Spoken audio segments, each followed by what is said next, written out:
ஒரு இடத்துல கூட்டணியில் இருக்கும். அப்படி இப்படி முன்ன பின்ன பேசுவோம், அட்ஜஸ்ட் பண்ணுவோம், செய்வோம், வருவோம். இதான உலக வழக்கம். கூட்டணியிலிருந்து வெளியில் வந்துட்டா எங்களுக்கு தெரிஞ்ச உண்மையெல்லாம் பேசித்தானே உங்களை மடக்கணும். அதுதானே அரசியல் நாகரீகம். ஏன் அன்னைக்கு மரியாதையா பேசினவங்க இன்னைக்கு மரியாதை இல்லாம பேசணும். அதான் அரசியல் அப்படின்னு காட்ட போறாரு இவரு. அது எவரு பாருங்க.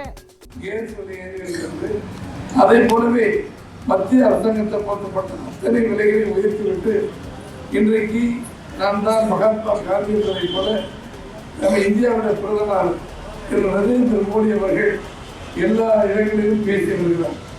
10 வருட காலமாக இருக்கிற திரு நரேந்திர மோடி அவர்கள் ஆட்சியிலே எந்த நன்மையும் மக்களுக்கு கிடைக்கவில்லை என்பதுதான் சிறப்பு. நீங்கள் நல்லா இருக்கீங்களா அப்படின்னு கேட்குறாங்க. எல்லாரும் ஃபோன் போட்டு யார்கிட்ட கேட்குறாரு?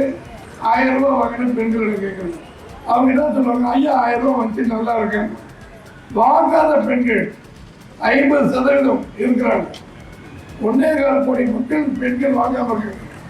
அரசியல் ஆண்மை இருந்தால் 1000 கொடுக்காத பெண்ணிடம் திரு ஸ்டாலின் அவர்கள் பேசி, நான் ஸ்டாலின் பேசுகிறேன், கருணாநிதி மகன் பேசுகிறேன், நல்லா இருக்குன்னு கேட்டால் அது என்ன சொல்லுவாங்கன்னு உங்களுக்கு தான் தெரியும். பெண்கள் அவங்க வாய்ப்பு வந்து எப்படி நீங்கள் சொல்லுவீங்க?